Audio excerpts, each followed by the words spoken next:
जी तो प्यारे बच्चों, कैसे हैं आप? मैं उम्मीद करता हूँ कि आप सब ठीक होंगे।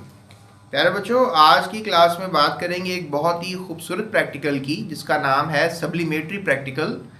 Demonstrate sublimation of ammonium chloride. किसकी सब्लिमेशन करनी है आज? अमोनियम क्लोराइड की सब्लिमेशन करनी है। तो बेटा, ये अमोनियम क्लोराइड जो है ये सब्लिमेटरी प्रोडक्ट है, यानी कि ये एक ऐसा सॉलिड है, ये पाउडर है जो कि डायरेक्ट हीट करने से क्या हो जाएगा? गैस बन जाएगा। आपको मैंने पहले ही पिछले लेक्चर में भी बताया था, मैंने आपको पिछला लेक्चर करवाया था about the sublimation of naphthalene. Sublimation of naphthalene. अब आप ये देख सकते हैं कि कैसे जो अमोनियम क्लोराइड है, जब उसको हम हीट करेंगे तो वो किस में कन्वर्ट हो जाएगा? अमोनिया गैस में और HCl गैस में। यानी कि जब आप अमोनियम क्लोराइड को, अगर लेट्स से दैट आपने ये टेस्ट ट्यूब ली हुई है, इसके अंदर आपने क्या डाला हुआ है? Ammonium chloride. क्या डाला हुआ है? अमोनियम क्लोराइड डाला हुआ है। और अगर आप इसको हीट करेंगे तो डायरेक्ट ये गैस में कन्वर्ट हो जाएगा। अमोनियम क्लोराइड किस में कन्वर्ट हो जाएगा? गैस में। अब गैस कौन कौन सी होगी? अमोनिया गैस और HCl गैस, जिसको हम हाइड्रोक्लोरिक एसिड गैस भी कहते हैं। और फिर डेफिनेटली यहाँ पर हमने कॉटन लगाई हुई है वंस अगेन, ठीक है। तो सारी की सारी ये जो प्रोडक्ट है, मतलब आपने लेट से दैट कि अगर टेस्ट ट्यूब ली और टेस्ट ट्यूब में तो आपने अमोनियम क्लोराइड यहाँ पर रखा हुआ है, क्या ख्याल है? और अगर यहाँ पे आपने कॉटन प्लज लगाया हुआ है तो सारा का सारा ये सॉलिड क्या बनेगा? गैस। ये सॉलिड क्या बनेगा? गैस। और आपको पता है कि सॉलिड से गैस बनने के अमल को सब्लिमेशन कहते हैं। और गैस ऊपर जाके क्या हो जाएगी? कंडेंस हो जाएगी। और इस अमल को कंडेंसेशन कहते हैं, ठीक है। कंडेंस हो जाएगी और गैस जब कंडेंस हो जाएगी तो दोबारा क्या बन जाएगी? सॉलिड बन जाएगी। तो आपको कॉटन प्लग के ऊपर क्या नज़र आएगा? अमोनियम क्लोराइड का पाउडर दोबारा नज़र आएगा। तो ये जो गैस होती है ये इतनी अच्छी नहीं होती। HCl gas is a dangerous gas. अगर इसको आप ज़्यादा सूंघ लेंगे तो आपको फेफड़ों पे जाने के बाद ये खांसी कर सकती है, आपको कोई ज़ुकाम लग सकता है। और अमोनिया गैस भी पॉइजनस गैस है।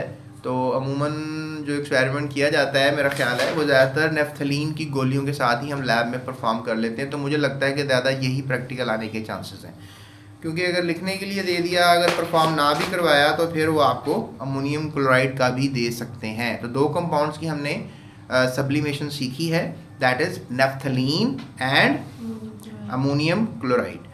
तो अब आप मुझसे पूछ रहे होंगे सर कि क्या करना है एक्सपेरिमेंट में, क्या होगा? तो मैंने आपको कहा कि आपने 1 ग्राम अमोनियम क्लोराइड जो है वो एक ड्राई और क्लीन टेस्ट ट्यूब के अंदर ले लेना है एंड होल्ड करना है टेस्ट ट्यूब होल्डर के साथ। अब इसमें आपको बेसिकली सही तरह नज़र नहीं आ रहा, ये टेस्ट ट्यूब होल्डर होता है। इवन आप डायरेक्ट भी एक गोल सा टेस्ट ट्यूब होल्डर आपको लेबॉरेटरीज में मिलेगा कुछ इस तरह का, उसमें टेस्ट ट्यूब फंस जाती है और ये टेस्ट ट्यूब को यहाँ पे ऊपर लकड़ी का था उसका सिरा होता है, तो यहाँ पर आप उसको फंसा कर उसके अंदर और क्या कर सकते हो? बंसन बर्नर के करीब लेके जा सकते हो और उसको गर्म कर सकते हो। और कॉटन प्लग आपने लगाया होगा टेस्ट ट्यूब के टॉप पे, तो आप ये ऑब्जर्व कर सकते हो कि सारा सॉलिड गैस बन के दोबारा कंडेंस होकर सॉलिड बन रहा है, ऊपर की तरफ लग रहा है, कॉटन में जमा हो रहा है। तो ये आप एक्सपेरिमेंट कर सकते हो। So always keep the mouth of the test tube away from you. अब कुछ बच्चे क्या करते हैं कि अपनी तरफ जो है वो कर लेते हैं। तो लेट्स से दैट कि अगर ये हमारे पास टेस्ट ट्यूब है, तो जिस तरह लेट्स से दैट मैं बैठा हूँ इस एंगल से, तो मैंने इस तरफ नहीं, अपने की तरफ नहीं करना है इसको। अगर मैं अपनी तरफ करूँगा तो सारी गैस बन बन के मेरी नाक में चली जाएगी। तो मैंने उसको हमेशा अवे रखना है, दूसरी साइड पे इसको टेस्ट ट्यूब को करके रखना है। अगर गैस बन भी रही है तो दूसरी साइड पे बन के जाए और मुझे सांस लेने में दिक्कत ना आए। तो ये आपने याद रखना है। It should normally B long length of the table और थोड़ा दूर होना चाहिए आपको ज़रा टेस्ट ट्यूब से। उसके बाद wrap the wet filter paper along the side of the test tube. यहाँ पे क्योंकि कंडेंसेशन करनी है, आपने वेट फिल्टर पेपर को गोल गोल, जिस तरह आप पानी की कोल्ड ड्रिंक नहीं लाते इसको टिश्यू लपेट देते हैं, ऐसे आपने इसको एक फिल्टर पेपर को वेट करके, गीला करके इसके साथ लपेट देना है। क्योंकि देखो नीचे से गर्म गर्म गैस आ रही है, ऊपर ठंडी होगी तो एकदम वो होगी ना, कन्वर्ट होगी सॉलिड में। तो अगर वो गर्म ही रहेगी तो फिर कंडेंस होने में भी टाइम लेगी। तो वेट जो टिश्यू पेपर लगा सकते हैं या फिर आप फिल्टर पेपर लगा सकते हैं। इससे ये होगा कि ये जो आपका कंडेंसेशन का प्रोसेस है ये थोड़ा सा जल्दी हो जाएगा। So heat the test tube gently, और एकदम ये नहीं कि बर्नसन बर्नर को फुल खोल दिया और आपने टेस्ट ट्यूब आगे कर दी और धमाका कर दिया आपने सारी गैस का। तो it is not going to happen. आपने थोड़ा सा बंसन बर्नर की स्पीड को स्लो रखना है और स्लो हीटिंग करनी है, ठीक है। And Bunsen burner heat the test tube with to and fro motion. और हाँ, ये बड़ी इंपॉर्टेंट बात बताने लगा हूँ, लेट्स से दैट कि ये बंसन बर्नर है, तो आपने जब इसको हीट करना है तो आपने ऐसे ऐसे हिलाते रहना है इसके ऊपर, यानी कि स्टक करके रोक के हाथ नहीं, बंसन बर्नर के ऊपर, आग के ऊपर हाथ रोक के नहीं रखना।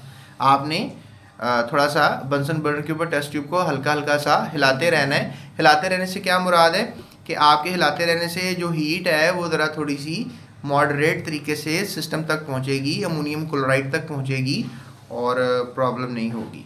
तो ऑब्जर्वेशन में आपने ये लिखना है, ammonium chloride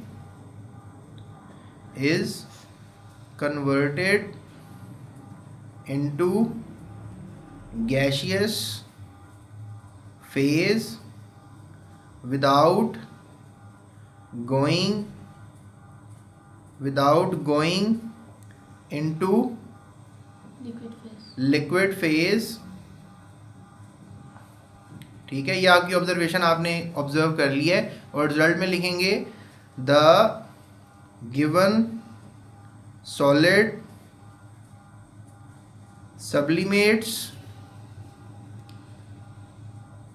sublimates and collected on the cotton plug, ठीक है। कि आपने इसको गिवन मिक्सचर को सब्लिमेट करके कॉटन प्लज पे हासिल कर लिया है, ये आपका रिजल्ट होगा। और ऑब्जर्वेशन यही होगी कि जो आपका सॉलिड था वो आपने सब्लिमेट करके गैसियस फेज में कन्वर्ट कर दिया है। तो प्यारे बच्चों, अगर आपसे ये पूछा जाए कि कोई और कंपाउंड्स के नाम बताएं जो सब्लिमेट हो जाते हैं, तो आयोडीन भी एक ऐसा कंपाउंड है जो सब्लिमेट हो जाता है। इसके अलावा ड्राई आइस आपने नहीं कभी सुना होगा। कार्बन डाइऑक्साइड को अगर हम गैस होती है नॉर्मली, आपको पता ही है, जब बोतल खोलते हैं तो अंदर से कार्बन डाइऑक्साइड निकलती है बाहर, जब हम सांस बाहर निकालते हैं तो तकरीबन 4% इसमें भी कार्बन डाइऑक्साइड होती है। तो कार्बन डाइऑक्साइड अगर प्योर लें किसी सिलेंडर में, उसको ठंडा कर दें और मनफी 150 डिग्री से अबव ठंडा कर दें, तो वो कार्बन डाइऑक्साइड जम जाए, वो कार्बन डाइऑक्साइड सॉलिड बन जाएगी और उस सॉलिड कार्बन डाइऑक्साइड को ड्राई आइस कहेंगे। और इसकी भी ये खूबी है कि कार्बन डाइऑक्साइड भी लिक्विड फेज में नहीं जाती, यानी आप कार्बन डाइऑक्साइड को लिक्विफाई नहीं कर सकते, वो डायरेक्ट सॉलिड बनेगी और सॉलिड से डायरेक्ट आपने देखा होगा कुछ वीडियोस के अंदर वो जो एक धुआंसा निकालते हैं स्टेज के ऊपर, वो क्या कर रहे होते हैं कि वो कोई लिक्विड मटेरियल लेते हैं और उसको वो गैसियस फेज में कन्वर्ट कर रहे होते हैं। लेकिन अगर आपने ड्राई वाला प्रोसेस करना है तो आप ड्राई आइस रखें स्टेज के ऊपर, वो आपको धुआं बनती हुई नज़र आ रही होगी। वो एक सॉलिड सा एक आइस की तरह का स्टफी मटेरियल जो डायरेक्ट गैस बन रहा है, तो वो क्या हो रहा है, सब्लिमेशन हो रही है। तो that is also being done in the stages. आपने कोई गानों में देखा होगा ना, वो ये हीरोइन जब डांस कर रही होती है स्टेज पे, या कोई आपने तकरीब में गए होंगे शादी मेहंदी की कहीं पर, या कोई आपने वीडियो देखी होगी जिसपे वो सारा क्लाउड सा स्टेज पे बन रहा होता है। एंड वो क्लाउड क्या होता है, वो सारी की सारी एक कंडेंस गैस होती है जो रेलिवेंट किसी मटीरियल से बाहर आ रही होती है। नेफ्थलीन का तो आपको पता ही है, ये सब्लिमेट करता है, ये भी एक ऐसा सॉलिड है जो। इसके अलावा कैम्फोर एक और हमारे पास कंपाउंड है, इसके बारे में कमेंट सेक्शन में बताएं आप ये क्या होता है। इसके अलावा अभी मैंने आपको करवाया अमोनियम क्लोराइड, तो ये भी क्या है, सब्लिमेटरी कंपाउंड है। तो प्यारे बच्चों, ये था हमारा आज का लेक्चर जिसमें मैंने आपको बता दिया about the sublimation process of ammonium chloride. तो सवाल ये बनेगा कि demonstrate sublimation using ammonium chloride.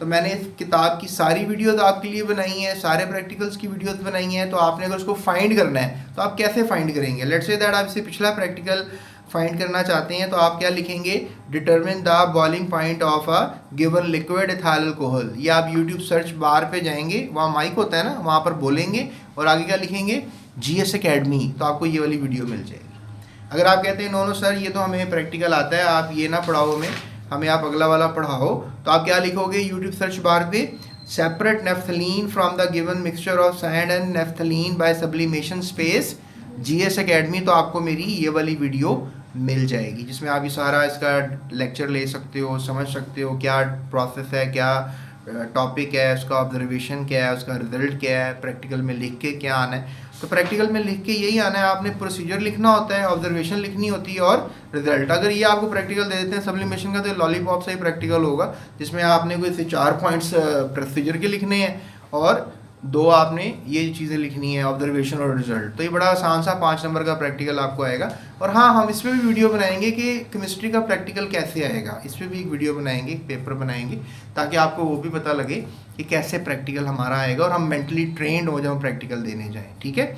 सो डिस्क्रिप्शन में एक प्लेलिस्ट भी मिलेगी आपको, नीचे मोर के पे क्लिक करेंगे तो डिस्क्रिप्शन में प्लेलिस्ट होती है, वहाँ पर भी जाकर आप सारा का सारा डाटा हासिल कर सकते हैं अपनी कोई भी 10th क्लास की केमिस्ट्री की वीडियो का रिलेटेड।